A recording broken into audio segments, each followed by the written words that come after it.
Hi there guys, hope everyone's keeping well. Today, as you can see, we are going to be looking at Count Duckula, the board game. The reason I'm doing these games and not my normal sort of dungeon crawlers, fantasy board games and the like is because my kids wanted me to do some Halloween themed board games this month, do some reviews on our games. So I've dug all my old sort of kids board games out, and we're going to start with this one here. This is a game that I got when I was about 10 years old. I picked it up from a car boot sale, so I've had it quite a few years now, had it over 30 years almost, and we're going to have a look at it today. So it's not a very complicated game for a kids game. I mean, as you can see there, look, 2 to 4 players, 6 years and up.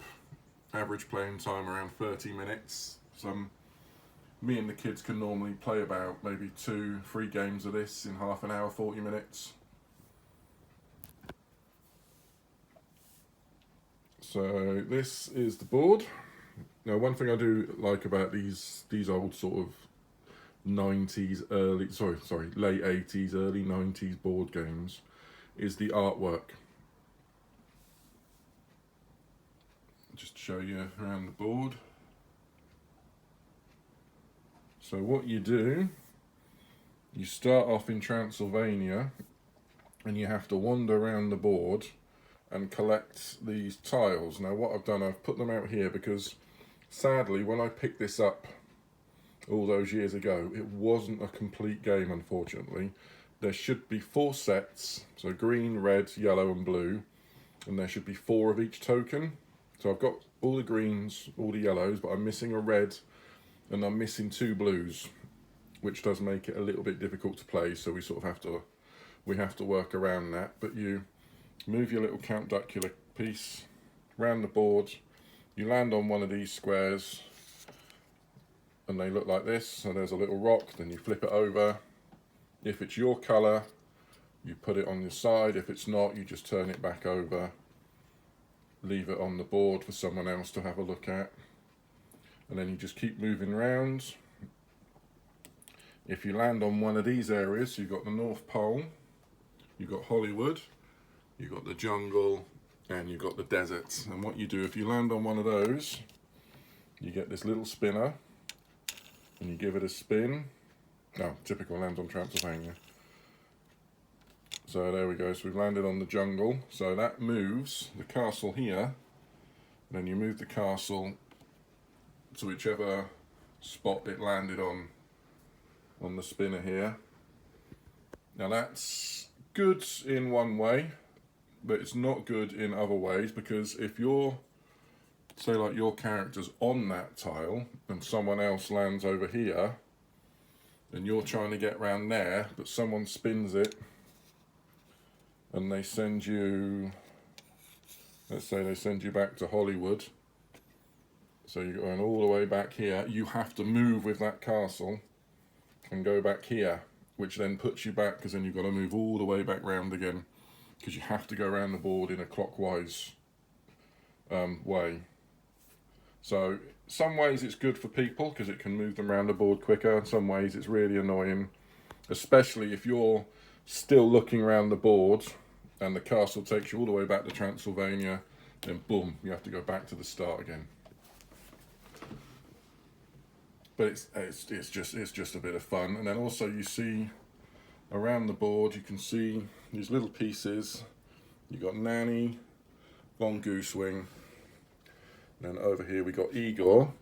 Now these are characters that can either help you or hinder you in the game, because you've got this little deck of cards here, and every time you pick up a card as you're moving around, so this one, you're feeling homesick, so that moves you back to Castle Duckula.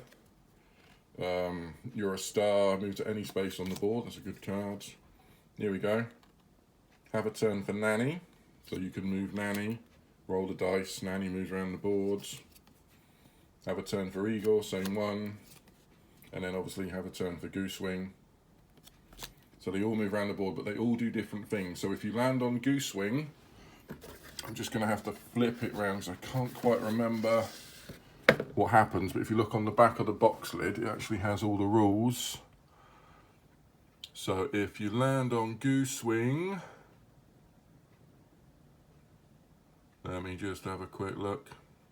I think if you do land on goose wing, he makes you either go back to the start or put one of your treasure tokens back on the board. I can't remember, it's there somewhere, I'm just having a quick look. But I don't want to spend ages flicking through the rules. But yeah, they all do different things. And then there's also, if I show you somewhere, I mean that's a card you can use, so that defeats goose wing. So if you land on him, you can tell him to go away. There's also, I should have really sorted these out, but there is, here we go. So there's a lot of the bad guys from the cartoon. So you've got the Crow brothers, so that means you have to swap 2 treasure counters round. That one, so let's just move the castle back to Transylvania. That was a good one. A cut finger, you faint at the sight of blood, miss 1 turn. Because obviously everyone knows Count Duckula's a vegetarian. Here we go. The captain, again swap 2 counters. So there's lots of other bad guys. Like we've got Hunch Budgie.